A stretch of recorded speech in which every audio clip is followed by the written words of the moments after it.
முத நாளே என்னென்ன செய்யறா பாத்தியா? நான் என்ன செஞ்சேன்? நீங்க தான் காஃபி தட்டி விட்டீங்க.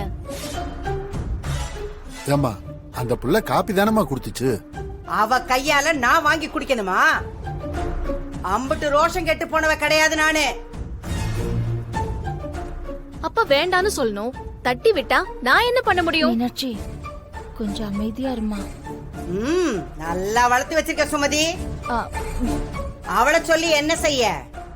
ஓ லட்சணம் தான் இதுல தெரியுதே. ஆம்பளை இல்லாத வீட்ல இருந்து வந்தவ வேற எப்படி இருப்பா?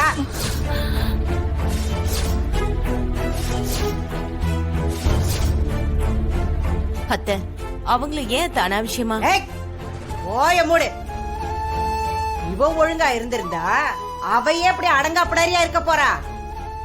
இவளோட புத்தி தான் இவ பொண்ணுங்களுக்கும் வந்திருக்குது. இங்க பாருங்க. இவ குணம் தெரிஞ்சுதான் இவ கூட இருக்க முடியாம இவ புருஷன் இவளை விட்டுட்டு ஓடி போயிட்டான்.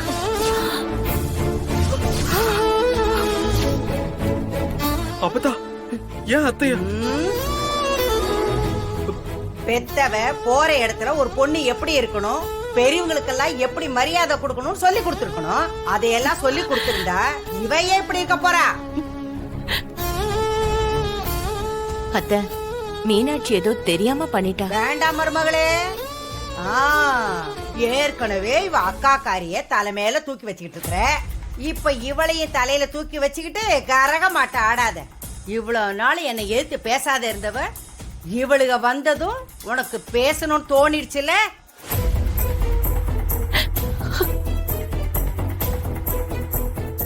அம்மாச்சி ஏதோ கோவத்துல தட்டி விட்டாங்க. அதுக்கு இவ தானே விட்டு கொடுத்து போகணும். அதுக்கு இவ எம்புட்டு மரியாதை இல்லாம பேசிட்டு போனா தெரியுமா? படிச்ச திமிரு தேவி 4 காசு சம்பாதிக்கிறாள்ல, அந்த கொழுப்பு தான். இங்க பாரு, இதெல்லாம் வெளியில வச்சுக்கணும், வீட்டுக்குள்ள காட்டக்கூடாது. சுமதி, உன் பொண்ணுங்க உனக்கு ரொம்ப நல்ல பேர் வாங்கி கொடுத்துருவாங்கம்மா.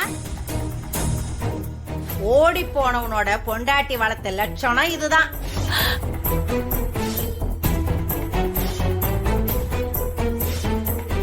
இந்த வீட்ல நீங்கெல்லாம் இருக்கணும்னா நான் சொல்றத கேட்டு நடக்கிறதா இருந்தா எல்லாரும் இங்க இருங்க. முடியாதவங்க கிளம்பி போய்கிட்டே இருங்க. ரோட்ல போறதெல்லாம் வீட்ல கொண்டு வந்து வச்சா இப்படிதான் நடக்கும். ச்சே, என்ன ஜென்மங்களோ.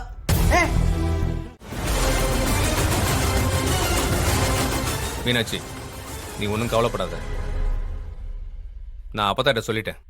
இனிமே அப்பத்தா எதுவும் உன்னையோ ஃபேமிலியோ தப்பா எனக்காக என்ன நம்ப வைக்கிறதுக்காக நீ ஹீரோயிசம்ல காட்ட வேணாம். நீ என்ன பண்ணாலும் பாட்டி என்னையும் என் குடும்பத்தையும் தான் தப்பா பேசுவாங்க. அதனால நீ சும்மா இருக்கிறதா நல்லது. உன் மனசுல என்ன பெரிய ஹீரோ நினைப்பா? ஆமா, நான் ஹீரோ தான்.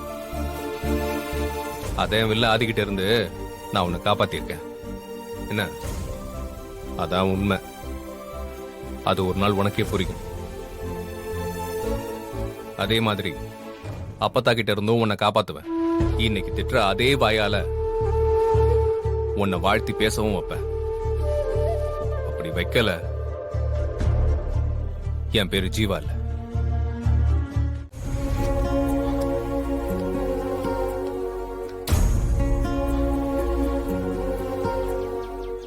மாப்ள, ஒரு டீ சொல்லியா?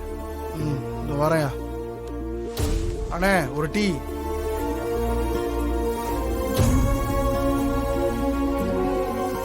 மாப்ள மாப்ள, டீய பாத்து குடியா, ரொம்ப சூடா இருக்கு. மாப்ள, டீ சூடா இருந்ததுன்னா பாத்து குடிக்க கூடாதுயா, ஆத்தி குடிக்கணும் இல்ல ஊதி குடிக்கணும்யா. ஏய், இருக்கிற கடுப்புல மூஞ்சிலே ஊத்திடுவேன். ஏய், என்னய்யா சோக்குக்கு சொன்னா கூட டென்ஷன் ஆகுற? டீயை விட நீ சூடா இருப்ப போலயே. ஏய், மண்டை சூடேறி போய் தான் நானே இங்க வந்திருக்கேன். என்னையாச்சு? வர வர அப்பத்தோட நடவடிக்கை ரொம்ப தப்பா இருக்கிய. இதானா? ஏ மாப்ள, வர வர இல்லையா, எனக்கு விவரம் தெரிஞ்ச நாள்ல இருந்தே உங்க அப்பத்த அப்படித்தானே இருக்கு. மாப்ள, முதல்ல உன் அப்பத்தா உன்னை பேரனாவே ஒத்துக்கல. ஆமா, இன்னைக்கு என்ன 7:30 வலிச்சுது? மீனாட்சி ஏதாவது சொல்லிக்கிட்டே இருக்கிய.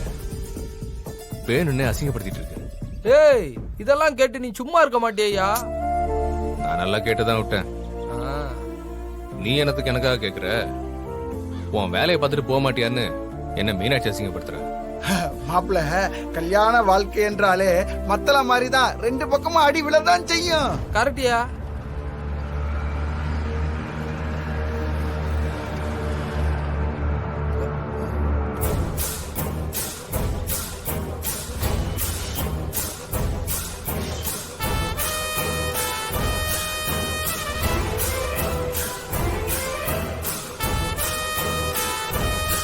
யோ மாப்பிள, இவன் எதுக்கே வரான்?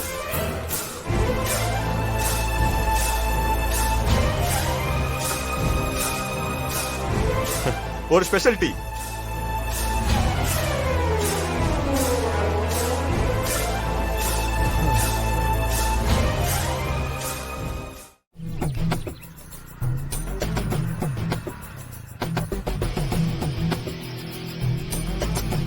பரவாயில்ல, இந்த மாதிரி ரோட்டு கடையில டீ குடிக்கிறதும் நல்லாதான் இருக்கு.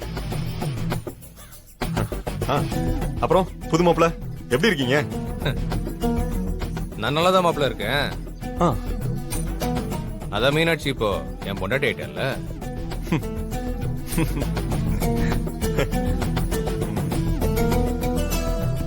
இவனுக்கு எல்லாம் மானம், வெக்கம், சூடு, சொரணை எதுவுமே இல்ல போல இருக்க. நான் மண்டபத்துல மீனாட்சி கழுத்துல தாலி கட்டினதுக்கு அப்புறம் இந்த ஊரே உன்னை பார்த்து கேவலமா சிரிச்சுதே.